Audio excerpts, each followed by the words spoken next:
Mis amados, bienvenidas y bienvenidos nuevamente a tu canal AD Séptimo. Es un placer para mí estar en sintonía nuevamente contigo en esta hora. Vamos a estudiar hoy las Sagradas Escrituras, amado.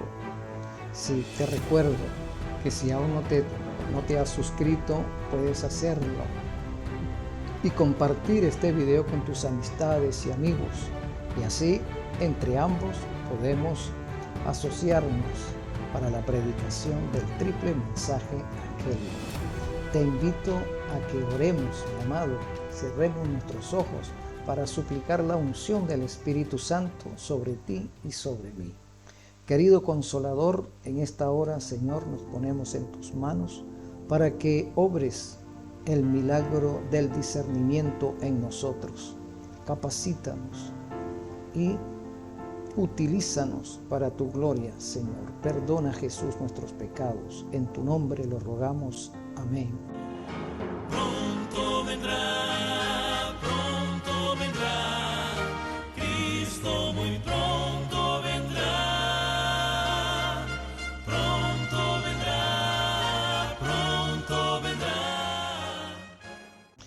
Bien, mis amados, quiero leer del libro Maranata, que significa el Señor viene, como ya todos sabemos, de la página 76, una reflexión sumamente interesante. El título de esta reflexión es Se requiere vestiduras blancas. Recordando que las vestiduras blancas que Cristo nos ofrece deben permanecer sin arrugas, sin suciedad alguna, deben permanecer intachables. Recordando también que estas vestiduras son los méritos de Cristo, una vida perfecta vivida en esta tierra en su condición humana. Sí, como ejemplo para nosotros, el ejemplo que tenía que habernos dado Adán en el Edén, siendo él también perfecto, inmaculado, intachable. Cuando se presentó la prueba, él tenía que darnos a nosotros el ejemplo de permanecer fieles a Cristo. Pero como él no lo hizo, entonces vino el segundo Adán, que es el Verbo encarnado, Cristo Jesús. Nos da ahora el ejemplo de cómo debemos permanecer fieles a Él, de cómo debemos mantener nuestras vestiduras limpias, sin arrugas y sin mancha. Pero vamos a ver lo que nos dice el comentario del libro Maranata. Fíjate cómo dice, buscando o recordando lo que nos dice San Mateo en el capítulo 22, los versículos 11 y 12. Y entró el rey para ver a los convidados, y vio allí a un hombre que no tenía vestido de boda, y le dijo: amigo, ¿cómo entraste aquí sin estar vestido de boda? El reino de los cielos es comparado a una boda, nos dice San Mateo. Y en esa boda hay convidados, por supuesto. Está la novia y está el novio. Esa boda, mis amados, comenzó en el año de 1844. El Cordero, Cristo Jesús, el Verbo inmaculado, está casándose con su novia, la Nueva Jerusalén, como nos dice el libro de San Juan, en el capítulo 21. Él se está casando. Nosotros somos los invitados. La iglesia es la invitada, o los miembros que conformamos a esta iglesia. Hemos sido invitados de todas partes del mundo, de toda nación, tribu y lengua. Han salido estos invitados. Y como invitados, y a la usanza de la antigüedad, el rey o el hombre rico es quien daba los vestidos que se iban a usar en la boda o en esas bodas. De manera que también a nosotros a lo largo de la historia del cristianismo y de la antigüedad. Nuestro Dios nos ha concedido los vestidos con los cuales tenemos que asistir a esta boda que, como dije hace un momento, comenzó en 1844. Cuando Cristo pasó al lugar santísimo del santuario celestial, comenzó esta boda. Y nosotros, los habitantes de este planeta, estamos siendo invitados. Algunos han aceptado esa invitación. Y a los que hemos aceptado se nos ha entregado un vestido para asistir a esa boda. Y ese vestido debemos conservarlo impecable, porque como dije hace un momento, el vestido representa el carácter de Cristo, sus méritos, su justicia, porque la justicia de nosotros, que está representada por nuestras propias vestiduras, nuestras vestiduras humanas, nuestras vestiduras que tienen que ver con nuestros conceptos de ser bueno, de ser generoso, de ser amable, cortés, de ser pacientes, etc. Esas vestiduras o esos méritos a nosotros no nos sirven para entrar al reino de los cielos o para entrar a esta boda. Eso no nos sirve porque son méritos nuestros. Los que sirven son los méritos de Cristo, son los que nos sirven para entrar a esa boda. Algunos dicen, mi papá debe estar en el cielo porque era un hombre bueno. Bueno, eso es lo que cree el mundo. Así le han hecho creer a las personas en este mundo, que por ser bueno, porque fue buen padre o fue buen esposo, el cielo lo tiene garantizado. Pero ese mérito no sirve de nada, amado. Ese mérito podría haber servido si esa obra la hubiese hecho el Espíritu Santo en esa persona. Y eso solamente podía ser posible cuando la persona entrega su vida a Cristo y hace pacto con Él. Entonces, ahora las obras buenas que pueda hacer, generadas del Espíritu Santo, lo habilitan para entrar a la boda del Cordero. Veamos qué más nos dice el libro Maranata. El vestido de boda de la parábola representa el carácter puro y sin mancha que poseerán los verdaderos seguidores de Cristo. ¿Qué representa el vestido de boda? Un carácter puro y sin mancha. Un carácter puro y sin mancha similar al de Cristo. Ese carácter puro y sin mancha que se nos acredita cuando hacemos pacto con Cristo, se nos acredita a nosotros y se desarrolla en nosotros por la acción del Espíritu Santo. A la iglesia se le ha concedido que se vista de lino fino, limpio y resplandeciente, que no tuviese mancha ni arruga ni cosa semejante.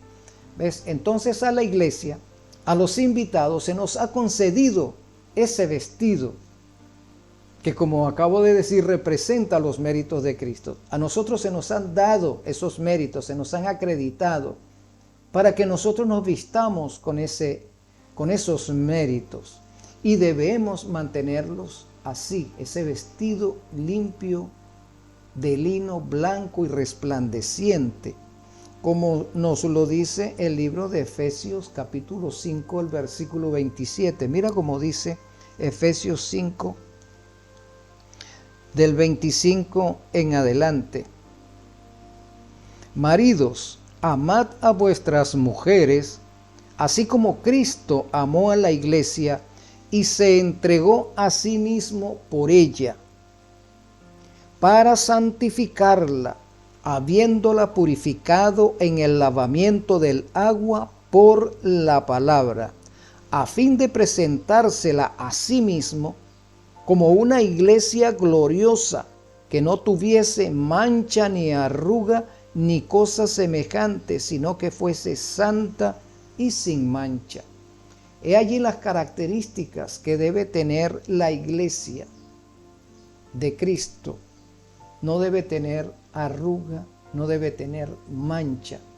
Debe permanecer gloriosa, en esta tierra, aunque la iglesia está en esta tierra batallando, luchando, todavía no es vencedora, pero en la medida de los esfuerzos que hagamos por mantenernos santificados ante Cristo, esa iglesia es gloriosa porque trabaja en su santificación. Cuando una iglesia deja de trabajar en su santificación, ya no es gloriosa, está perdida. Y en la cristiandad hay tendencias que se encuentran en esa situación, recordando el versículo 1 del capítulo 4 de Isaías, que nos dice que en aquel tiempo 7 mujeres echarán mano de un hombre y dirán: nosotras comeremos nuestro pan, nosotras beberemos nuestro vino, nosotras nos vestiremos con nuestra propia ropa. Solamente lo que necesitamos es ser llamadas cristianas.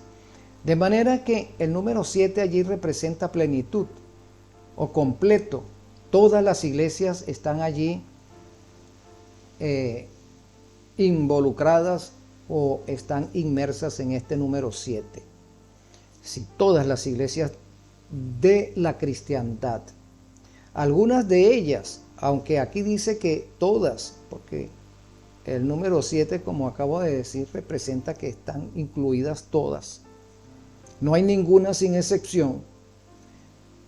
Todas dicen que comen de su propio pan y se visten con sus propias vestiduras. Es decir, comen sus propias doctrinas, digieren sus propias doctrinas, sus formas de entender las doctrinas, y también se visten con sus propias justicias, que esas justicias son como aquellas que dije anteriormente, que somos buenos, somos generosos, hacemos filantropía, etcétera, somos buenos. Y por ello, para garantizarnos que seamos aceptables en la sociedad y en el mundo, lo único que necesitamos es ser llamadas cristianas, que se nos califique como tal. El versículo no nos dice que de esa manera entrarán al reino de los cielos, sino que el versículo nos dice que de esa manera son aceptables en este mundo, en la sociedad del mundo, son aceptables con llevar el calificativo de cristianas. Esas iglesias populares son aquellas que tienen sus propias doctrinas, su propia forma de interpretar las doctrinas y sus propias maneras de inventar cómo entrar al reino de los cielos. Son estas iglesias que tienen sus propios méritos, pero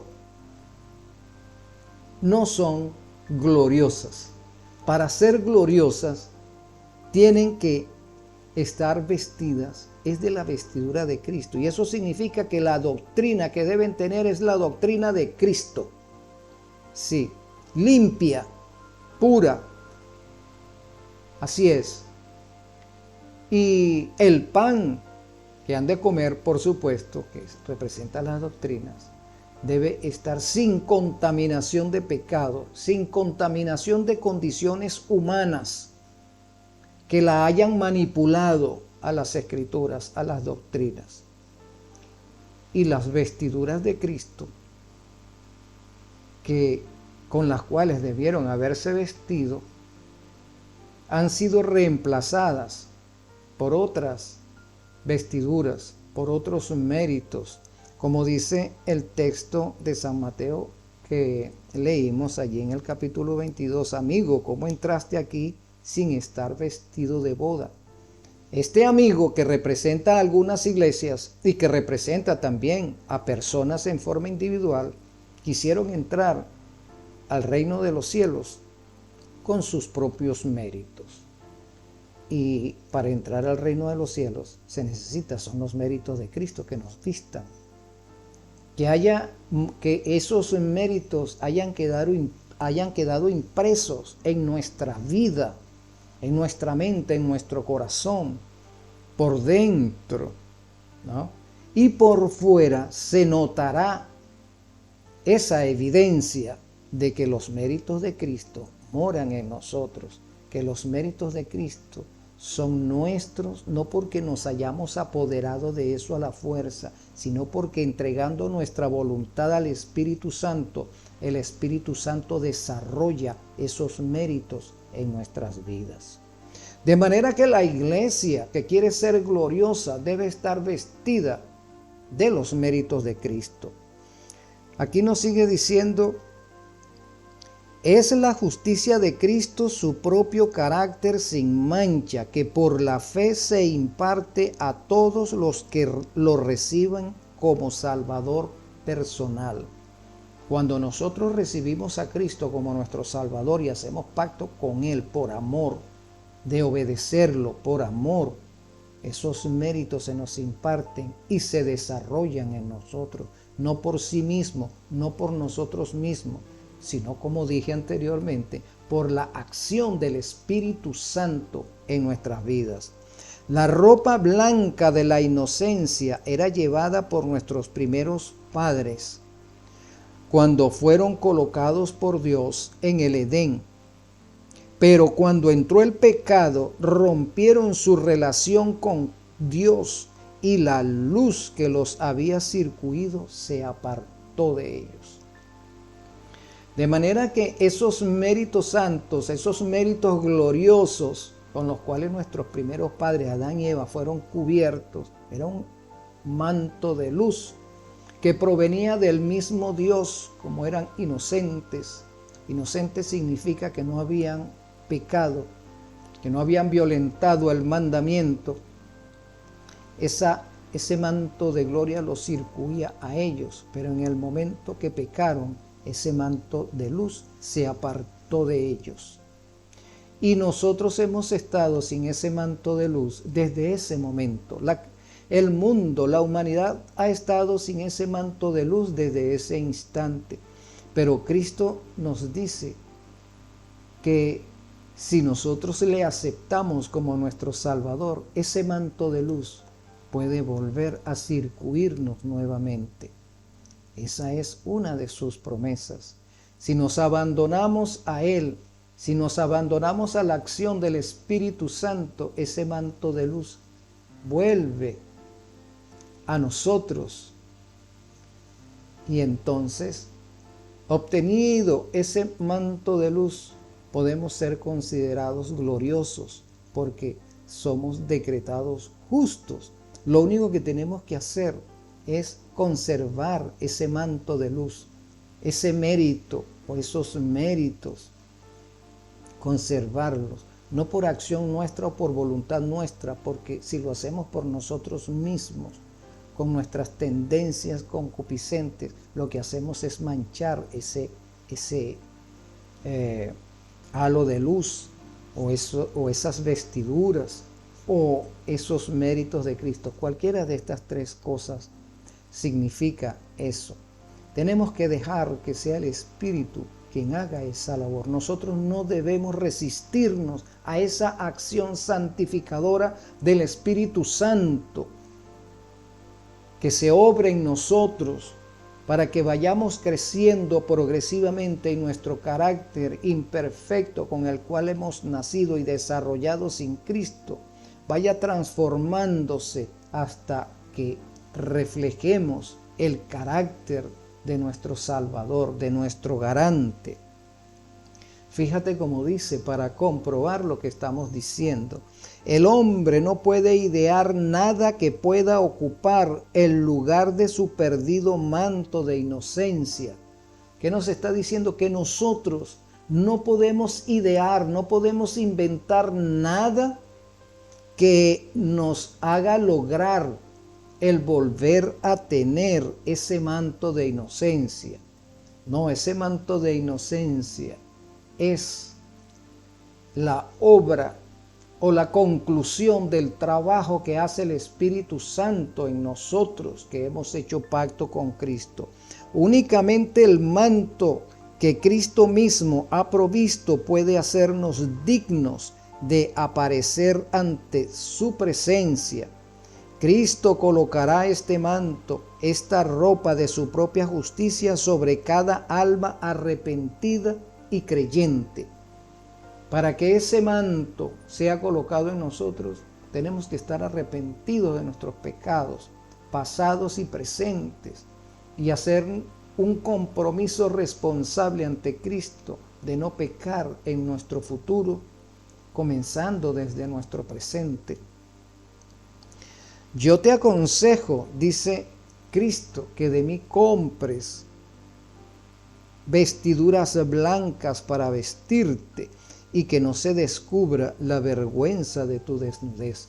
Apocalipsis capítulo 3 versículo 18. Ese es el consejo de nuestro Salvador. Compra vestiduras blancas, vestiduras limpias, honorables. ¿A quién se las vas a comprar? A Cristo, para que podamos vestirnos y que no se descubra nuestra vergüenza, la vergüenza de nuestra desnudez. La vergüenza de nuestra desnudez es para que no aparezcamos ante su presencia como pecadores, rebeldes. Esa es la vergüenza que se está refiriendo. No somos dignos de estar en su presencia porque somos pecadores a voluntad. Pero cuando nosotros hacemos pacto con Cristo, a pesar de ser imperfectos, somos presentables ante Él. Él nos considera dignos por el hecho de haberlo aceptado como nuestro Salvador. Y habiendo aceptado sus méritos, porque eso es lo que significa aceptarlo como nuestro Salvador, es aceptar sus méritos, nos vestimos con esos méritos se desarrollan en nosotros y ahora somos dignos de estar en su presencia. Este manto tejido en el telar del cielo no tiene un solo hilo de invención humana. Cristo en su humanidad desarrolló un carácter perfecto y ofrece impartirnos a nosotros este carácter. El Verbo no encarnado se comprometió ante el concilio de la deidad para venir a esta tierra, tomar un cuerpo humano o hacerse humano y pasar por las mismas vicisitudes que pasamos nosotros, empezando por las vicisitudes de Adán antes de pecar. Adán atravesó una vicisitud, fue probado antes de pecar. Asimismo, Cristo iba a ser tentado, iba a ser probado en la misma condición de perfección. Pero en la situación de Adán, que era perfecto, fracasó. Así que Cristo también en la misma condición de perfección venció. Y Él nos dice que nosotros podemos vencer porque nos ha extendido sus méritos. Y al extendernos sus méritos somos considerados justos, somos considerados perfectos, somos considerados sus santos y vestidos con ese manto de justicia suyo. Nosotros estamos habilitados para vencer cada día de nuestras vidas. Adán fracasó porque aún siendo perfecto, aún estando vestido con esos méritos, con ese ropaje, con ese halo de luz, Adán en el momento de decidir, decidió contrariamente a lo que debía haber decidido. Decidió a favor del error. Así que él violentó el mandamiento sabiendo lo que hacía. Nosotros también, siendo vestidos con ese halo de luz que proviene de Cristo, si pecamos lo hacemos a conciencia, porque ya se nos ha alertado, ya se nos ha justificado, ya se nos ha vestido con los méritos de Cristo y ya se nos ha instruido cómo debemos tomar la decisión en los avatares de esta vida. Todas nuestras justicias son como trapos de inmundicia, así lo dice el libro de Isaías, capítulo 64, el versículo 6. Todo cuanto podamos hacer por nosotros mismos está manchado por el pecado. Nosotros no nos podemos salvar por nosotros mismos, amados, porque somos pecadores. Ningún pecador puede salvarse a sí mismo. Para salvarnos necesitamos un Salvador. Necesitamos a alguien que sea impecable e inmaculado, como Dios mismo. Dios es impecable, es inmaculado, es perfecto.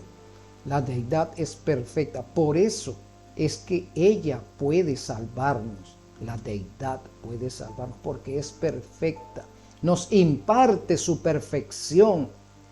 Y nosotros, echando mano de esa perfección suya, entonces podemos vencer. Y no hay pecado en él, nos dice 1 de Juan capítulo 3:5. Cristo puede ser nuestro Salvador porque en él no hay pecado. Nunca lo hubo porque él es Dios, como Dios que es y que era. Es absoluto, absolutamente santo, absolutamente perfecto, absolutamente inmaculado e impecable. Así que como tiene esos atributos, está capacitado para salvarnos. Así es, su sangre redentora, que está limpia de toda contaminación y pecado, nos puede lavar porque tiene esos atributos. Por su perfecta obediencia ha hecho posible que cada ser humano obedezca los mandamientos de Dios. Cuando nos sometemos a Él, el corazón se une con su corazón, su voluntad se fusiona con su voluntad, la mente llega a ser una con su mente. Los pensamientos se sujetan a Él, vivimos su vida.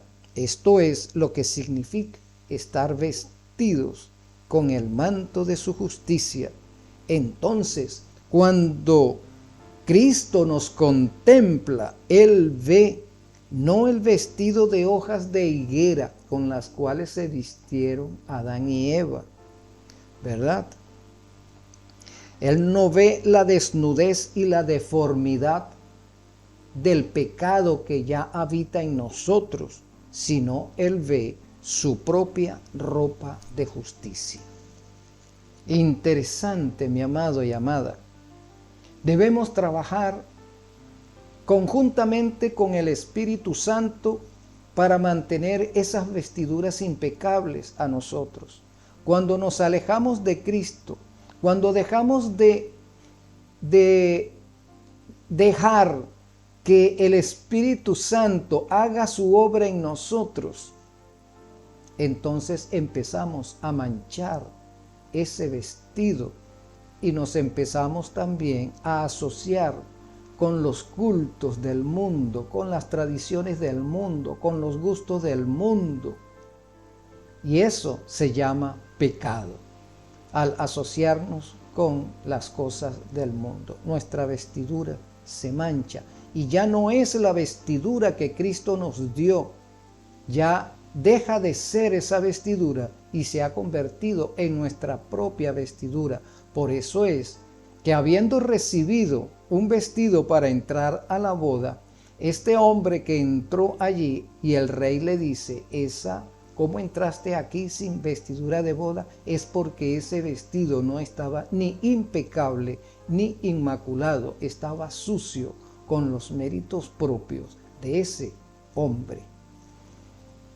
De manera que la exhortación: compra de mí vestiduras blancas para vestirte, para que no se vea tu desnudez. Mi amado, un abrazo en el Espíritu. Oremos cada día, pidámosle al Espíritu Santo que esa sea una realidad en nuestras vidas, por amor de Jesús y por la salvación de nosotros. Un abrazo.